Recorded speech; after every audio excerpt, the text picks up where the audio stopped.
হরে কৃষ্ণ। কেমন আছো সবাই? আশা করছি খুব ভালো আছো, আমিও ভালো আছি। তো এনসিইআরটি ব্যাচ আর ফুল সিলেবাসের ব্যাচের ডিটেলস কিন্তু আমি টেলিগ্রাম চ্যানেলে আর এই ইউটিউব চ্যানেলের কমিউনিটি পোস্টে দিয়ে দিয়েছি, যেটা তোমরা অনেক মাস ধরে রিকোয়েস্ট করছিলে। তো সেটারই ডিটেলসটা বানিয়ে আমি কিন্তু দিয়ে দিয়েছি। তো সেটারই ফুল ভিডিওটা আজকে নিয়ে এসেছি। তো এটা এনসিইআরটির ব্যাচটা কভার করছি, এরপরে আমি ফুল সিলেবাসের যে ব্যাচটারও হবে তো সেই ব্যাচের ডিটেলসটাও আলোচনা করে দেবো।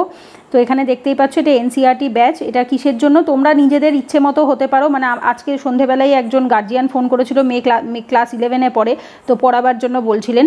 তো সেমভাবে ওরকম যদি কোনো স্টুডেন্ট থাকো যারা আর্টস নিয়ে পড়ছো, বেঙ্গলি মিডিয়াম বা আদার্স যে কোনো মিডিয়ামেরই হতে পারো, যদি মনে করো এনসিইআরটি ব্যাচে ভর্তি হবে সেটাও হতে পারো, কোনো অসুবিধা নেই তাতে।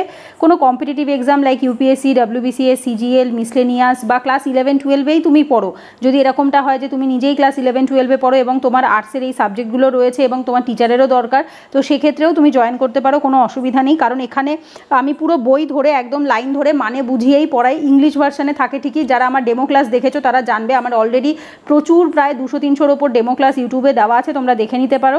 জিওগ্রাফি দেখো 11-12-এর 4টে এনসিইআরটি পড়ানো হবে। হিস্ট্রির ওল্ড এনসিইআরটিটা পড়ানো হবে, কারণ নিউ এনসিইআরটিটা খুব একটা রেলিভেন্ট না বর্তমানে এক্সাম পয়েন্ট অফ ভিউ থেকে, যেটুকু যা আছে খুব একটা ইনফরমেটিভ নয়। এইবার একান্তই যদি কোনো স্কুলের স্টুডেন্ট ভর্তি হয় লাইক 11-12-এ, তাকে যেহেতু নিউ এনসিইআরটি পড়তে হবে, যদি সেরকমটা হয় আমি আলাদা করে পড়িয়ে দেবো তাদেরকে। হয়তো পুরনো মানে যারা কম্পিটিটিভের ব্যাচ আছে তাদের হিস্ট্রিটা আলাদা করানো হবে এবং যারা নতুন স্কুলের স্টুডেন্ট রয়েছে তাদের হিস্ট্রিটা আলাদা করিয়ে দেওয়া হবে, যদি সেরকম স্টুডেন্ট থাকে।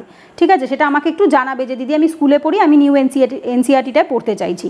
আচ্ছা, এছাড়া পলিটির হচ্ছে 3টে এনসিইআরটি। পলিটিক্যাল থিওরিটা বাদ দিয়েছি, এটা কম্পিটিটিভের জন্য বাদ দিয়েছি। যদি একান্তই স্কুল স্টুডেন্ট হও আমাকে জানাবে, আমি তাহলে আলাদা করে পলিটিক্যাল থিওরির যে বইটা রয়েছে আমি সেটাও পড়িয়ে দেবো। ঠিক আছে, তো এটা আমাকে ভর্তির সময় বলতে হবে যে তুমি কম্পিটিটিভের জন্য এনসিইআরটি পড়তে চাইছো নাকি স্কুলে 11-12-এ পড়ো সেই জন্য পড়তে চাইছো, সেটা আমাকে জানাবে। তাহলে যেগুলো তোমাদের এক্সট্রা লাগবে সেগুলো আমি কি করব, আলাদা এক্সট্রা ক্লাস করিয়ে আমি করিয়ে দেবো, সেটা ওই ব্যাচের সাথে অ্যাড করবো না। ঠিক আছে, আচ্ছা, তো এখানে লিখে দিয়েছিলাম ওটা কম্পিটিটিভের জন্য নেসেসারি নয় সেই জন্য। আর ইকোনমিতেও 2টো এনসিইআরটি, যেটা হচ্ছে 11-এর একটা, 12-এর একটা। তো সেম এখানেও তাই, যদি তোমাদের মনে হয় একটা মাইক্রো ইকোনমিরও এনসিইআরটি আছে ক্লাস 12-এর, যেটা কম্পিটিটিভের জন্য লাগে না বাট স্কুলের স্টুডেন্টদের লাগে, যদি সেক্ষেত্রে কোনো স্কুলের স্টুডেন্ট থাকে তাকে আমি মাইক্রো ইকোনমিটাও পড়িয়ে দিতে পারি। ঠিক আছে, মাইক্রো ইকোনমি শর্ট নোট আছে আমার কাছে, যদি লাগে সেটাও দিয়ে দেবো, ইকোনমির নোটের সাথে কোনো প্রবলেম নেই তাতে।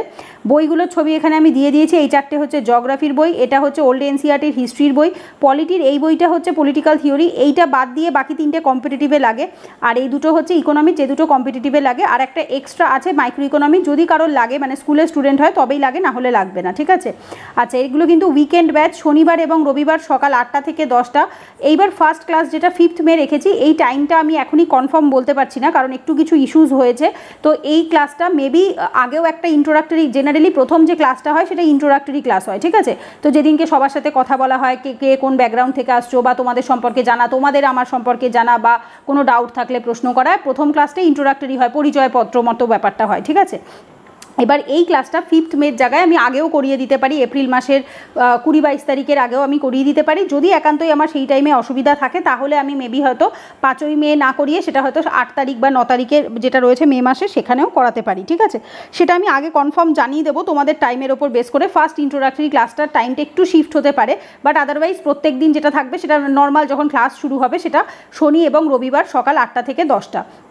মোড থাকবে হচ্ছে অনলাইন গুগল মিটে, প্লাস রেকর্ডেড ভার্সানও তোমরা পাবে। একটা ফোনে তোমরা গুগল মিটে আমার সাথে সামনাসামনি, বই সামনে থাকবে, আমি সামনে থাকবো, ক্লাস করানো হবে, প্লাস আর একটা ফোনে হচ্ছে রেকর্ড হয়। ঠিক আছে, তো দুটো ফোন থাকে, যেরকম তোমরা রেকর্ডেড ভার্সান ক্লাস অলরেডি ইউটিউবে প্রচুর দেখেছো আমার আগের ব্যাচের, তো সেখান থেকে তোমাদেরও একটা আইডিয়া হয়ে গেছে আশা করি। সো রেকর্ডেড ক্লাসও তোমরা পেয়ে যাবে এবং এনি নাম্বার অফ টাইম তোমরা ওই রেকর্ডেড ক্লাসটা দেখতে পারো। এমন নয় যে ধরো 6 মাস 1 বছর ওয়ারেন্টি থাকে তারপর আর দেখা যায় না, এরকমটা নয়। যারা আজ থেকে 4-5 বছর আগেও পড়তো তারা এখনও তাদের ক্লাস কিন্তু দেখতে পায়। তো এরকম কোনো ব্যাপার নেই যে তুমি এই সময় ক্লাস কোর্স করছো বলে যে 1 বছর বাদে কোর্সটা মানে ক্লাসগুলো সব ডিলিট হয়ে যাবে, এরকমটা হয় না। এমনি কোর্সের টাইম পিরিয়ড থাকবে হচ্ছে 1 বছর, মে 2024 থেকে এপ্রিল 2024, মানে এই 1 বছরের মধ্যে আমরা এই 12টা এনসিইআরটি কমপ্লিট করব। এইবার ধরো যদি কারোর এক্সট্রা এনসিইআরটি করাতে লাগে, ধরো নিউ এনসিইআরটি 3টে কেউ করতে চায় বা মাইক্রো ইকোনমিও কেউ করতে চায়, তো যদি সেরকম হয় বা পলিটিক্যাল থিওরিটা যদি কেউ করতে চায়, সেক্ষেত্রে মোটামুটি আরও 6 মাস কিন্তু এক্সট্রা লাগবে। বইয়ের সংখ্যা বাড়লে, এই 12টা বই যদি কেউ করে তাহলে 1 বছর, আর যদি বইয়ের সংখ্যা বাড়ে তাহলে কিন্তু আরও 6 মাস মতো এক্সট্রা লাগবে। আচ্ছা, মান্থলি ফিজ হচ্ছে 600 টাকা অ্যাডভান্স, কোনো রেজিস্ট্রেশন ফিজ আমি এখানে রাখিনি, মাত্র 600 টাকা যেটা মান্থলি ফিজ থাকে সেটাই তোমরা দেবে। এবার আরেকটা জিনিস যেটা আগে থাকতে আমি বলে দিচ্ছি, বহু ব্যাচে বহু স্টুডেন্ট এই জিনিসটা করেছে যে ভর্তি হয়ে 2-3টে ক্লাস করার পরে তারা বলেছে যে দিদি আমরা ফিজটা ফেরত চাই। এই জিনিসটা কিন্তু অ্যালাউ নয়, ঠিক আছে? আগেই আমি বলে দিলাম যে ডেমো ক্লাস দেখবে, দেখে পছন্দ হলে তবেই একমাত্র ভর্তি হবে, ব্যাচে ভর্তির পর কিন্তু কোনো রকম রিফান্ড হয় না। আচ্ছা, রেজিস্ট্রেশন স্টার্ট হয়ে গেছে অলরেডি, এপ্রিল মাস থেকে, এই যেটা আমি যবে থেকে দিয়েছি তবে থেকে শুরু হয়ে গেছে। চলবে কবে? মে মাসের মোটামুটি শুরুর দিক অবধি বলতে পারো, ক্লাসের আগের দিন অবধি মোটামুটি ভর্তি আমি নিয়ে থাকি, ঠিক আছে? সো কোনো রেজিস্ট্রেশন ফিস থাকবে না, অনলি মান্থলি ফিস। তোমরা অ্যাডভান্স পেমেন্ট করবে, লাইক ধরো এপ্রিল মাসেরটা মে, যখন তোমরা ভর্তি হচ্ছে এপ্রিলে যে ফিসটা দিয়ে ভর্তি হচ্ছ সেটা মে মাসের ফিস, লাইক জুনের ফিসটা মেতে দিতে হয়, এভাবে করে 1 মাস করে অ্যাডভান্স ফিস থাকে। আচ্ছা, এবং যার ফলে কী হয়, লাস্ট মাস যেটা থাকে, যে মাসে ধরো ব্যাচ কমপ্লিট হবে সেই মাসে কোনো রকম কিন্তু ফিস দিতে হয় না, তার আগের মাসেই আর কি ফিসটা কমপ্লিট করতে হয়। পেমেন্ট ডিটেলসের নাম্বার দিয়েই দিয়েছে, এই নাম্বারটা 7003517347 গুগল পে নাম্বার, আর হচ্ছে 7003714676 ফোনপে নাম্বার। আর যদি কেউ ব্যাঙ্ক ট্রান্সফার করতে চাও তাহলে এখানে টোটালটা আমার ব্যাঙ্ক অফ ইন্ডিয়ার যে ডিটেলসটা রয়েছে, account number, IFSC code, bank of ইন্ডিয়ার নাম সব দেওয়া রয়েছে, ঠিক আছে? ডিসকাউন্ট যেটা রয়েছে, প্রথম 20টা সিট, ব্যাচের প্রথম 20টা সিটের জন্য 500 টাকা মান্থলি ফিসটা দিতে হবে, মানে নর্মালি মান্থলি ফিস হচ্ছে 600 টাকা, বাট প্রথম 20 জন ব্যাচে ভর্তির, এই ব্যাচটাতে প্রথম 20 জনকে 500 টাকা দিয়ে ভর্তি হলেই হবে, ঠিক আছে? সো ফার্স্ট যে যত তাড়াতাড়ি ভর্তি হবে, এটা জাস্ট কিন্তু মুখে বললে হয়ে গেল এরকমটা নয়, যে দিদি আমি পড়বো বলে রাখলাম এরকমটা নয়, মানে পেমেন্ট করে ভর্তি হয়ে গ্রুপে অ্যাড হলে তবে তোমাকে একজন হিসাবে কাউন্ট করা হবে। এইভাবে 20 জন যখন হবে তখন অবধি 500 টাকা দিলেই হবে। 21 নাম্বার জন থেকে কিন্তু 600 টাকা যেরকম ফিস থাকে সেরকমই হবে। 6 to 10 যে এনসিআরটি, এই ব্যাচে শুধু 11-12 করানো হবে। 6 to 10 এনসিআরটি আমি আগেই বলেছিলাম যে ইউটিউবে আমি ফ্রিতে করাবো, অলরেডি ক্লাস 6 জিওগ্রাফিটা হয়ে গেছে, এরপরে ক্লাস 7 জিওগ্রাফি, এইভাবে করে কন্টিনিউ হতে থাকবে ক্লাস 10 অবধি। এভাবে বাকি যে সাবজেক্টগুলো রয়েছে like history, political and social life, তারপর হচ্ছে জেনারেল সায়েন্স, এই সাবজেক্টগুলো কিন্তু ইউটিউবে ফ্রিতেই ক্লাস করিয়ে দেওয়া হবে। তো যাদের মনে করছো যে বেস ক্লিয়ার হবে না, বা বেস যদি ভয় থাকে যে হ্যাঁ আমার 6 to 10 দরকার ছিল, কোনো অসুবিধা নেই। এই 1 বছরের মধ্যে যেরকম 11-12 তোমাদের ব্যাচে কমপ্লিট হবে, ঠিক সেরকমই আগামী 1 বছরের মধ্যে ক্লাস 6 to 10 যে এনসিআরটি রয়েছে সেটাও তোমাদের ইউটিউবে ফ্রি ক্লাসের মাধ্যমেই কমপ্লিট হয়ে যাবে। মান্থলি একটা অফলাইন ডাউট ক্লিয়ারিং সেশন এবং মোটিভেশনাল সেশনও থাকবে, সেটা হচ্ছে আমার বাড়িতেই থাকবে। যদি মান্থলি একটা করে আমি ডেট বলে দেবো, সেই দিনে তোমাদের যার যা ডাউট থাকবে, অনলাইন ডাউট তো অবশ্যই হবে, মানে ধরো যখন অফলাইনে হবে তখন একটা গুগল মিটেও অন থাকবে, লাইক ধরো বহু ছেলেমেয়ে আছে নর্থ বেঙ্গলে থাকে, আসামে থাকে, ত্রিপুরায় থাকে, তারাও আমার ব্যাচে পড়ে।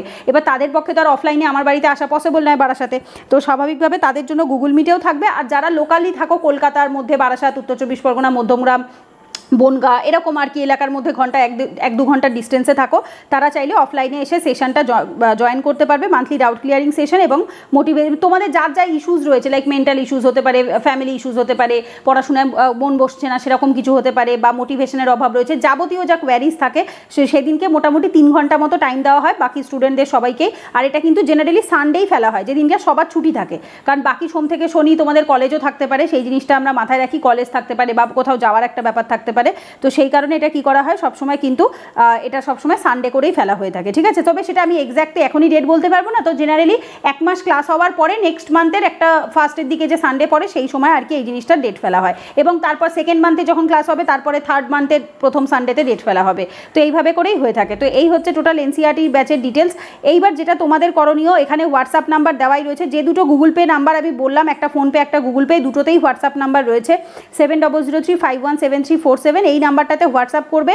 পেমেন্টের যে আমি সব ডিটেল দিয়েই দিয়েছি, আলাদা দরকার পড়বে না। পেমেন্টের পর স্ক্রিনশটটা পাঠাবে, তোমার নামটা পাঠাবে, আর তোমার টেলিগ্রাম নাম্বারটা দেবে, ঠিক আছে? টেলিগ্রাম নাম্বার, কারণ আমাদের যে গ্রুপগুলো হয় এই প্রাইভেট গ্রুপগুলো কিন্তু সব টেলিগ্রামে হয়, হোয়াটসঅ্যাপে নয়, ঠিক আছে? হোয়াটসঅ্যাপে অনেক সময় বহু স্টুডেন্টদের কমপ্লেন আসতো প্রথম দিকে যে নাম্বার লিক হয়ে যায়, অনেক ছেলেমেয়ে নাম্বার পেয়ে যায় এবং তারা খুব ডিস্টার্ব করে, এরকম অনেকের হয়েছে।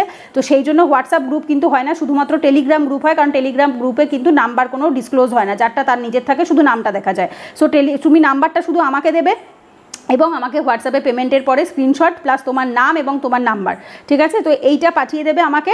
আর হচ্ছে তারপর আমি টেলিগ্রাম যে গ্রুপ রয়েছে সেই গ্রুপে ক্রিয়েট করে গ্রুপে অ্যাড করে দেওয়া হবে, এবং সেখানে যখন কখন ক্লাস হবে, কি হবে না হবে, ক্লাসের যাবতীয় যে ডিটেলস থাকে সবটা কিন্তু এই গ্রুপেই দিয়ে দেওয়া হয়, সেটা সব ব্যাচেই সেমভাবেই হয়ে থাকে। তো ঠিক আছে, এই ভিডিওটা এখানেই এন্ড করছি। এর পরের ভিডিওটাতে আমি নিয়ে চলে আসছি। আর এই ছবিটা কিন্তু অলরেডি টেলিগ্রাম গ্রুপে, টেলিগ্রাম চ্যানেলে, ইউটিউবের কমিউনিটি পোস্টে সব জায়গায় দেওয়া আছে। যদি খুঁজে পেয়ে থাকো খুব ভালো, যদি খুঁজে না পেয়ে থাকো এই নাম্বারে হোয়াটসঅ্যাপ করো, আমি পাঠিয়ে দিচ্ছি। যদি মনে করো দেখে নিতে চাও একবার, তাহলে আমি পাঠিয়ে দেবো, কোনো অসুবিধা নেই।